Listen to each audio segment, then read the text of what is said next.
Oh, what the time? Is everything okay? Oh, no, don't. Careful. Huh? Oh, look, right in the ear. Heartbreaker, huh? Yeah, I've got to get used to looking down at a shriveled old penis eventually. See why he was king. Oh. You okay? Di awal film, terlihat seorang pria bernama Frank sedang berbincang di sebuah telepon genggam. Well, it's not exactly a love. Lalu terlihat dua orang pasangan sedang membereskan sebuah pendingin ruangan di apartemen yang berada di atas pria tersebut. Hingga tiba-tiba, kejadian tak terduga pun terjadi. The whole thing's... What's just happened? Where did you go? What did I know? What? Not now. Berpindah ke tempat lain, terlihat seorang pria bernama Pinkus. Dia adalah seorang dokter gigi yang bekerja di sebuah klinik di kota London. Pinkus adalah seorang pria yang menyebalkan dan antisosial.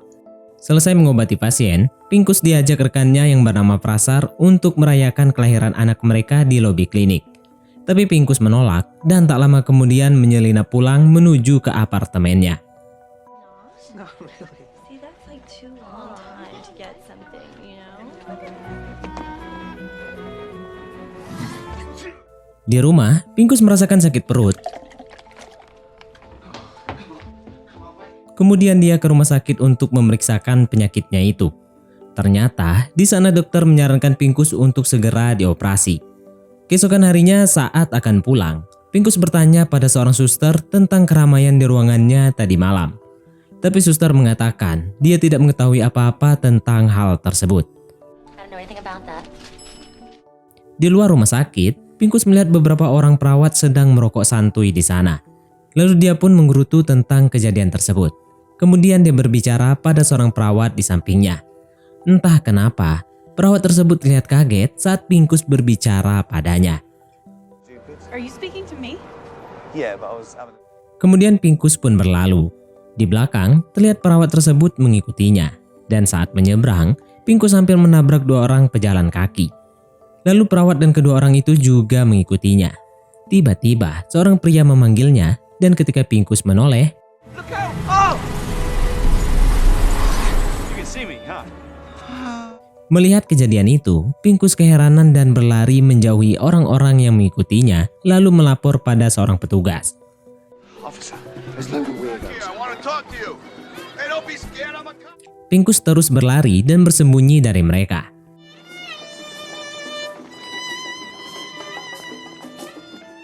Pinkus kembali ke rumah sakit dan menanyakan tentang halusinasi yang dialaminya. Sepertinya dokter itu menyembunyikan sesuatu. Did anything unusual happen during my procedure? No. Is what? Kemudian Pinkus dibawa ke sebuah ruangan. Lalu dokter pun memberitahu bahwa saat operasi, Pinkus sempat dinyatakan meninggal selama 7 menit akibat obat bius yang diberikan salah satu petugas. Mendengar hal tersebut, Pinkus berencana akan menuntut dokter itu dan semua yang terlibat saat operasinya berlangsung. Tapi dokter mengatakan, Pinkus telah menandatangani perjanjian bahwa dia tidak akan menuntut di kemudian hari. I definitely did not. Obviously, I didn't know what I was doing. You were happy to be alive. Pada akhirnya, Pinkus tak bisa berbuat apa-apa dan pergi menjauh dari rumah sakit itu. Dalam perjalanan ke apartemen, dia kembali bertemu dengan Frank. Kemudian Pinkus berniat kabur dengan sebuah taksi yang telah dipesan oleh seorang wanita. Di dalam taksi, Frank mengatakan kalau yang di luar itu adalah istrinya, dan Frank meminta bantuan Pinkus karena istrinya itu saat ini sedang memiliki masalah yang cukup serius.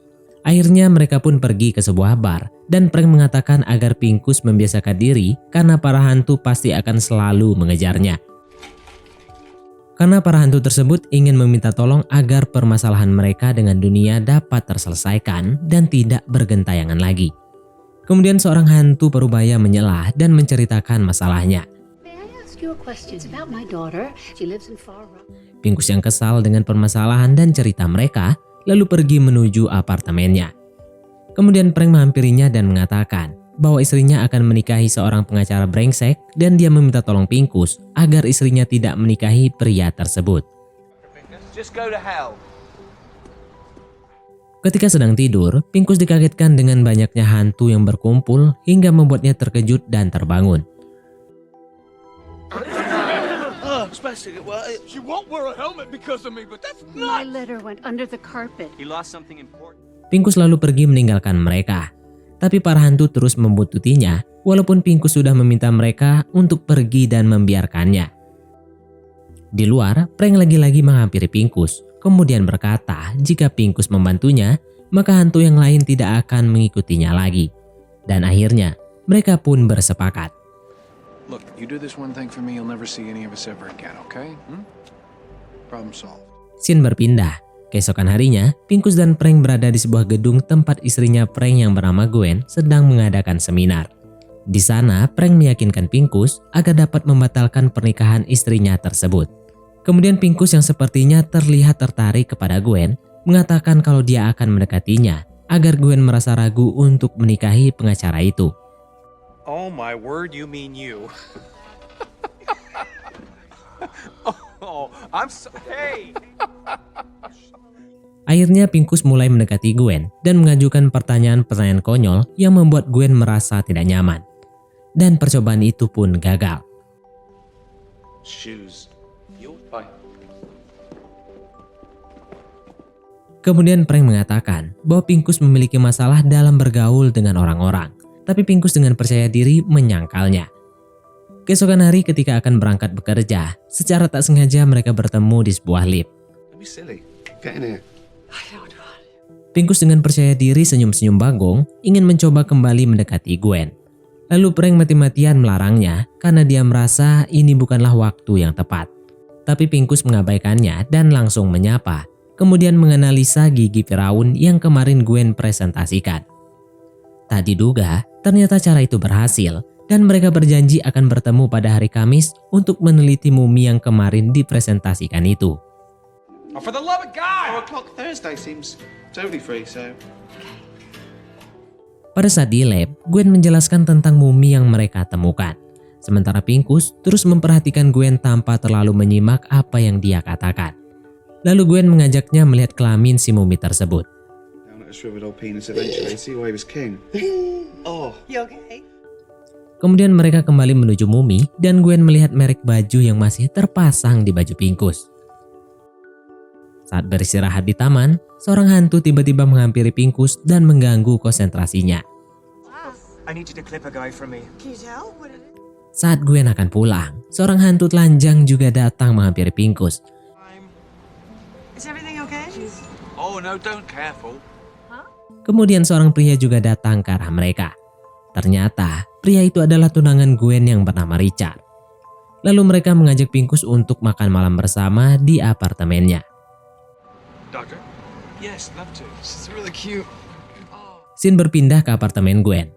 Mereka mengobrol banyak dan obrolan Pinkus membuat Frank dan Gwen tertawa. Sementara Richard terlihat kebingungan. Lalu Richard meninggalkan mereka untuk mengangkat sebuah panggilan telepon. Human rights. I take human rights seriously, you know. Tak lama setelah Richard pergi, Pinkus dan Gwen pun keluar mengajak anjingnya berjalan-jalan. Tiba-tiba, di perjalanan anjingnya buang air. Kemudian puding hangat itu pun diambil dan membungkusnya dalam sebuah plastik.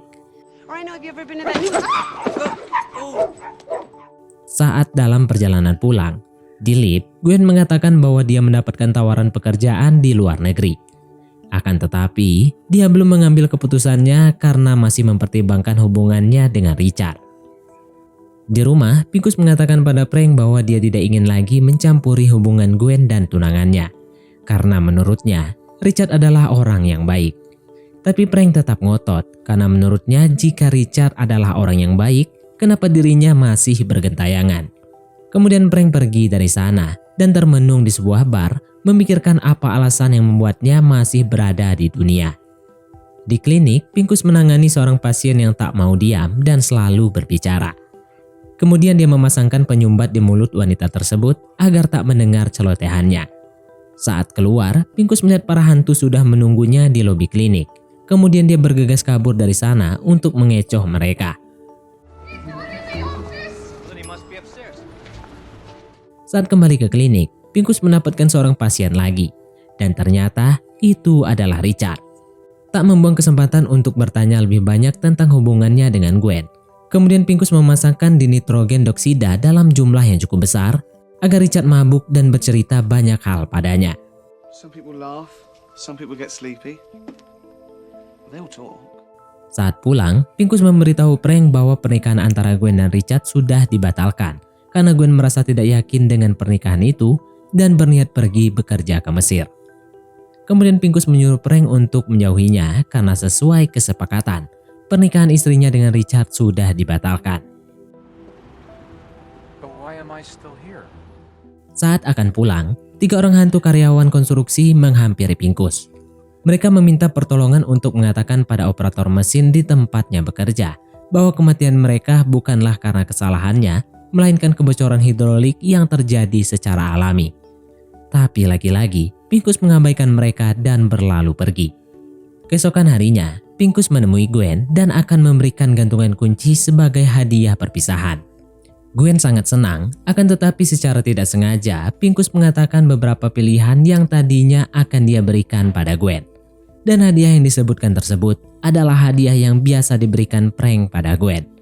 Seketika Gwen menjadi curiga dan mendesak Pincus perihal bagaimana dia mengetahui hal tersebut dan menuduh Pincus adalah sahabat Frank ketika suaminya itu belum meninggal dan saat ini berusaha untuk mendekatinya.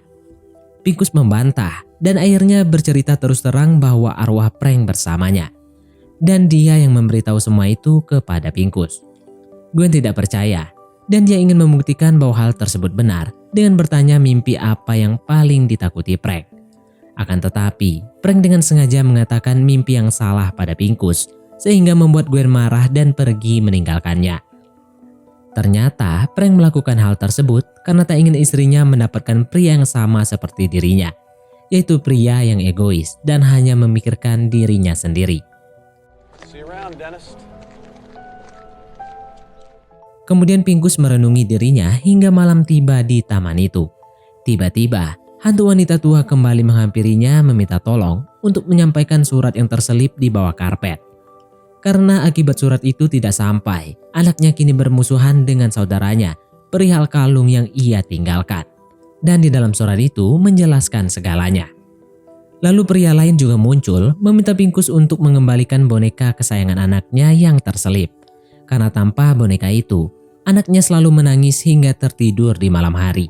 Tapi Pincus mengatakan kalau dia tidak bisa menolong mereka dan kedua hantu itu pun menghilang. Kemudian hujan es pun turun. Saat pergi ke klinik, Pincus melihat para hantu menatapnya di lobi itu. Kemudian Pincus mengabaikan mereka dan pergi berlalu menuju ruang prakteknya. Ketika teman prakteknya datang, Pincus menceritakan bahwa dia bertemu dengan seorang wanita, akan tetapi wanita itu pergi. Lalu Pincus minta dibuatkan resep agar dia bisa melupakan wanita yang dia sukai itu. Kemudian Prasar membawanya duduk di kursi pasien, lalu memperlihatkan sebuah poster Einstein yang bertuliskan, "Hidup yang berharga adalah hidup untuk membantu orang lain."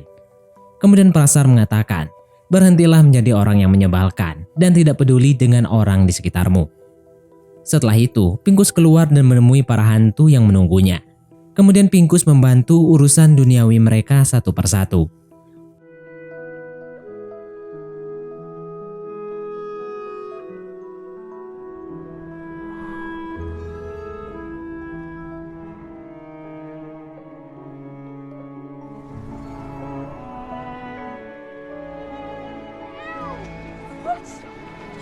Thank you.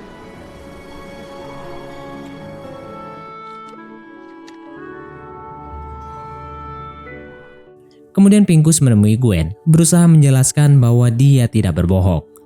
Frank's haunting you, Gwen. Let him go. Please, stop following me. Tapi Gwen gak mau mendengarnya. And what's the right one?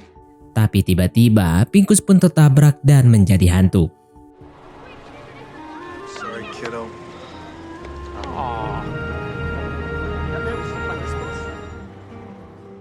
Kemudian Richard yang ada di sana mencoba memberikan bantuan napas buatan.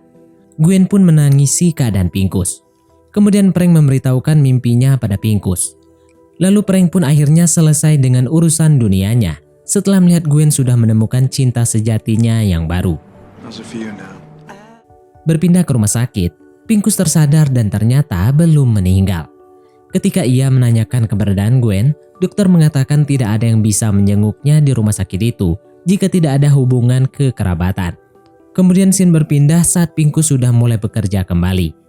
Tak lama, Gwen yang tidak sengaja datang ke sana melihat Pincus. Setelah sedikit berbicara, lalu Pincus menceritakan mimpi prank. In his dream, the real one, he's walking in the woods with his dad. He's lost and he can't find his way home. Pada akhirnya Gwen percaya dan sepertinya mereka akan hidup bersama meninggalkan kaum jomblo yang menonton film ini, dan film pun tamat. Kesulitan adalah cara Tuhan untuk merubah kita menjadi manusia yang lebih tangguh. Dan betapa manisnya jika itu diimbangi dengan sebuah kepedulian dan keikhlasan antara sesama. Baiklah, mungkin sampai di sini saja teman-teman untuk alur cerita kita kali ini.